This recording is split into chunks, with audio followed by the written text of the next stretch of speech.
Olá, eu sou o Luiz Rudemar e hoje nós vamos falar sobre educação e cultura.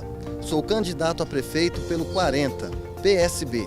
Estamos aqui em frente a um espaço que representa a cultura da nossa cidade.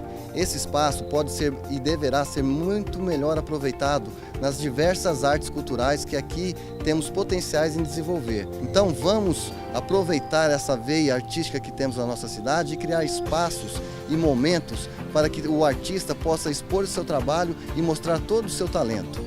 Em relação à educação, você, professor, venha participar conosco do governo.